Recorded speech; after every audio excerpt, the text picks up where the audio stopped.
It was supposed to be a normal family dinner. Nothing special, nothing tense, the kind of evening you don't remember. The next day, she made one joke about me.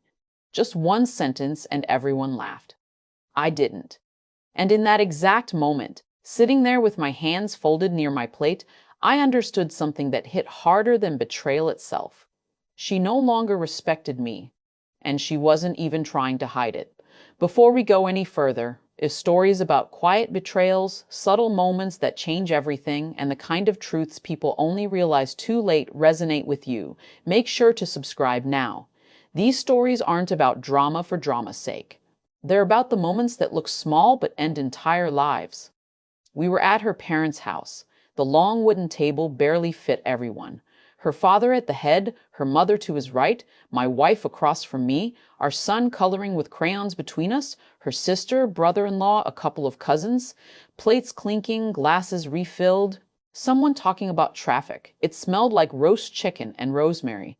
Safe, familiar, normal. I had learned over the years how to be invisible at these dinners. Smile when expected. Answer politely. Don't interrupt. Don't contradict. It wasn't a rule anyone stated out loud, but it existed all the same. I was the calm one, the reliable one, the man who didn't make scenes. The joke came halfway through the meal. Not during an argument, not after a drink too many, right in the middle of laughter. Someone asked how we'd managed to be married so long. Rachel didn't even look at me when she answered. Well, she said, smiling, someone has to be consistent, and someone has to lower their expectations. She laughed first. That gave everyone else permission. Her mother chuckled, nodding like it made sense. Her sister laughed a little too loud. Even her father smiled, the kind of smile that says he's heard this version of me before. A couple of people glanced at me, waiting for my reaction, already assuming I'd play along. Our son looked up from his drawing, confused by the noise. I smiled, not because it was funny, not because I agreed, but because that's what I'd always done. I smiled, took a sip of water, and let the sound pass over me. What stayed wasn't the sentence. It wasn't even the laughter itself. It was how natural it all felt to them. No one thought maybe that was too far. The joke landed because it fit a story they already believed. And that's when it became clear. This wasn't new.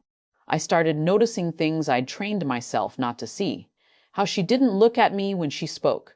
How she addressed the table, not her husband. How my role was already decided before I opened my mouth. I wasn't a partner at that table. I was a reference point, a prop. I didn't feel angry. That surprised me. There was no heat in my chest, no urge to defend myself. Instead, there was a strange calm, like something finally clicking into place. Respect isn't something you can demand back once it's gone. And suddenly, I didn't want to earn it anymore. I watched everyone else instead, the way laughter bonded them, the way they leaned toward her, not me, the way no one noticed I'd gone quiet, because quiet was what they expected from me anyway. I thought about all the times I'd adjusted myself to keep peace, the conversations I let die, the questions I didn't ask, the nights she came home late and I told myself not to overthink it, the version of me that believed patience would be rewarded. Our son tugged at my sleeve and asked if I liked his drawing. I told him it was perfect, and I meant it. In that moment, he was the only person at the table who saw me without a role attached. Dinner continued. Dessert was served. Plans were made for holidays. Rachel touched my arm once, lightly, like a reminder that we were still performing the part of a couple. I didn't pull away. I didn't lean in either. By the time we stood up to leave, something had shifted. Not outwardly. No one would have pointed to that night and said, this is where it ended. But for me, that table became a line I wouldn't cross back over. Because when respect disappears in public, it's already been gone in private for a long time. And sitting there, surrounded by laughter that wasn't meant to include me, I understood that the real story of our marriage wasn't about love fading. It was about something quieter. And once you see that clearly, you don't unsee it. On the drive home, the silence settled between us like fog. Not heavy, not hostile, just present. The radio played softly. Some familiar song. Neither of us really heard. Our son fell asleep in the back seat, his head tilted against the window. Rachel kept her eyes on the road, one hand steady on the wheel, the other resting where mine used to be before we stopped reaching for each other without thinking. I watched the streetlight slide across her face and realized how long it had been since I truly looked at her, not as my wife, not as the mother of my child, but as a person making choices. The joke at the table wasn't an accident. It wasn't a slip. It was a sentence she felt safe saying out loud. At home, we moved through our routine like practiced actors. Shoes off, lights on. I carried our son to his room and tucked him in, listening to his slow, even breathing. Standing there in the dim glow of his nightlight, I felt something tighten in my chest. Not fear, resolve. Whatever happened next, I would not let him grow up thinking that respect was optional or that silence was the same as strength. When I returned to the living room, Rachel was scrolling through her phone. She looked up and smiled, the same easy smile she used when she thought everything was fine. "You were quiet tonight," she said casually, like she was commenting on the weather. "I was listening," I replied. She shrugged. "Everyone was just joking." I know, that was it. No argument, no apology, no curiosity. She went back to her phone. I sat down across from her and noticed how natural it felt not to explain myself. In the past, I would have softened my words, reassured her, made sure she felt comfortable. That night, I didn't. Later, lying in bed beside her, I stared at the ceiling while she fell asleep quickly, her breathing deep and untroubled. That, more than anything, told me how uneven things had become. Whatever she was carrying, it wasn't weighing on her the way it weighed on me. Over the next few days, I started seeing patterns everywhere. The way she checked her phone face down, the way she answered texts with a half smile that didn't reach her eyes, the way she talked about people at work, one name coming up more often than the others. I didn't confront her. I didn't snoop. I didn't need to. Once respect is gone, honesty usually follows it out the door. Instead, I pulled back. Not dramatically, not in a way anyone could accuse me of. I stopped filling the silence. I stopped anticipating her needs. I focused on my son, my work, the parts of my life that still felt solid. And something strange happened. The less I tried to hold things together, the more clearly I could see the cracks. One evening she mentioned she'd be late, work, dinner. Same calm tone, same explanation she'd used before. I nodded, told her to drive safe. She looked almost disappointed, like she'd expected questions. After she left, I sat at the kitchen table where we usually ate together and thought about that family dinner again. About the laughter. About how public moments reveal private truths. I realized then that the joke wasn't the beginning, it was the confirmation. I didn't know yet how far things had gone. I didn't know names or places or timelines, but I knew something simpler and more important. I was no longer the man she was trying to protect. And once that realization settles in, you stop asking yourself how to fix the marriage. You start asking a different question altogether, one that changes everything that comes after. The question followed me everywhere after that. Not out loud, not in words I could neatly explain, but as a steady presence in the back of my mind. What am I still here for? Not why did she change, not when did it happen, not who was involved. Those were details. This was something deeper. If respect was gone, what exactly was I protecting by staying silent? Days turned into weeks. On the surface, nothing collapsed. We still ate dinner as a family. We still talked about school schedules and grocery lists. From the outside, we probably looked like a stable couple who had simply grown quieter with time. But inside, I felt like a guest in my own life, careful not to touch anything that wasn't mine anymore. She started coming home later more often, always with reasonable explanations. Meetings that ran long, deadlines, a coworker who needed help. I noticed how she dressed differently on those nights, just enough to be noticeable if you were paying attention. Not provocative, intentional. And she stopped asking if I minded. One night, she forgot her phone on the kitchen counter. It buzzed while I was pouring a glass of water. I didn't reach for it. I didn't need to. The name that lit up the screen wasn't saved, just a number. The message preview was short. "Still thinking about you." I turned the phone face down and walked away. That was the moment I knew for certain. Not because of what I saw, but because of what I felt. Nothing. No shock. Just a quiet confirmation of everything I'd already accepted.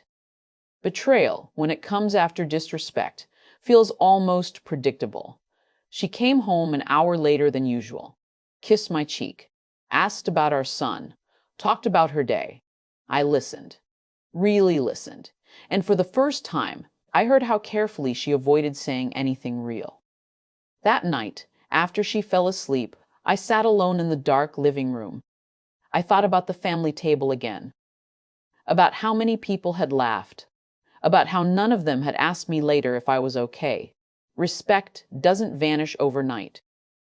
It erodes, and everyone around us had adjusted to the new version of me long before I did. I didn't confront her the next day or the day after that. I wasn't gathering evidence. I wasn't planning a dramatic exit. What I was doing was reclaiming something I'd given away too easily, my attention. I stopped centering my day around her schedule. I made plans without checking first. I started spending more time with my son, not just as a parent, but as a presence. We talked more, we laughed more, and I noticed how calm he seemed when things were simple and honest. She noticed the change. Of course she did. One evening, she asked why I seemed distant. The question was framed gently, but there was an edge to it, like she was testing whether I still belonged to her emotionally. "I'm not distant," I said. "I'm just not filling in the gaps anymore." She frowned, like she didn't understand what that meant.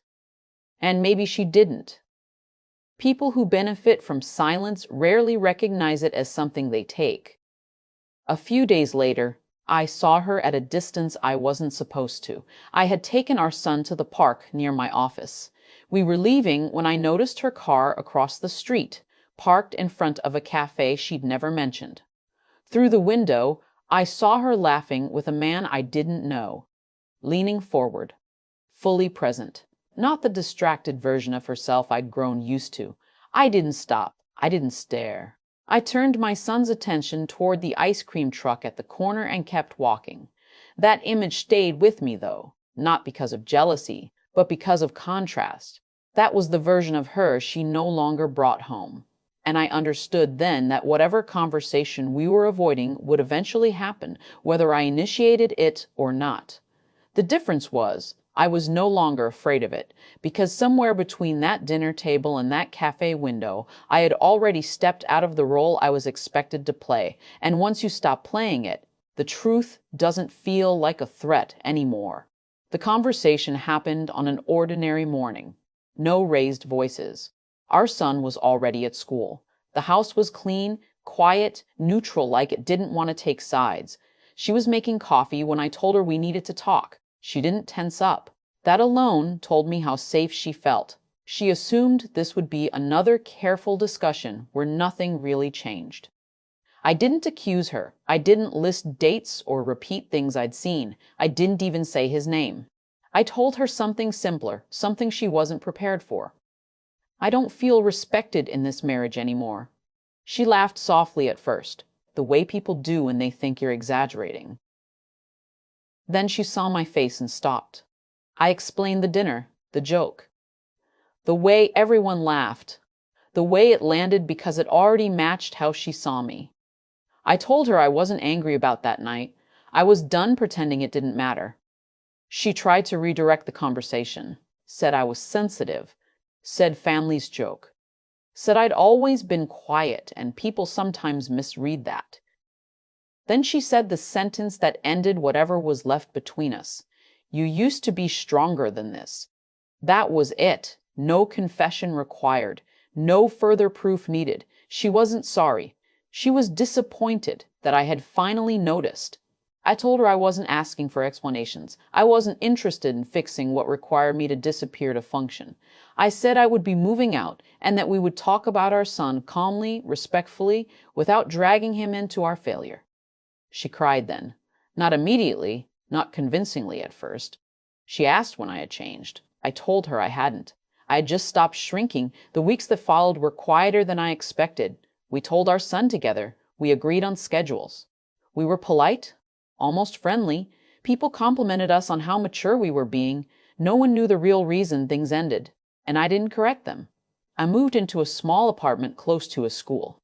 The first night there, sitting on the floor with nothing but a mattress and a lamp, I felt lighter than I had in years. Not happy, honest. There's a difference. Over time, things settled. My son adjusted. He laughed easily again. I realized how much tension he must have absorbed without understanding it.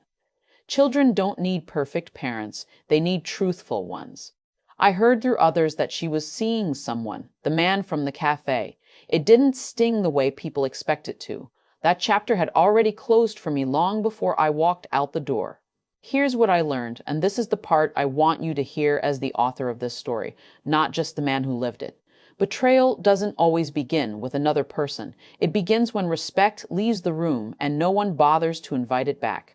When you are laughed at instead of listened to. When your silence becomes convenient. Staying quiet to keep the peace can cost you your place in your own life.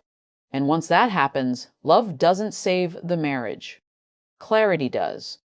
If this story resonated with you, if you've ever felt invisible in a room full of people who are supposed to see you, subscribe to this channel. More stories like this are coming. Stories about quiet moments, real choices, and the strength it takes to walk away without destroying yourself in the process.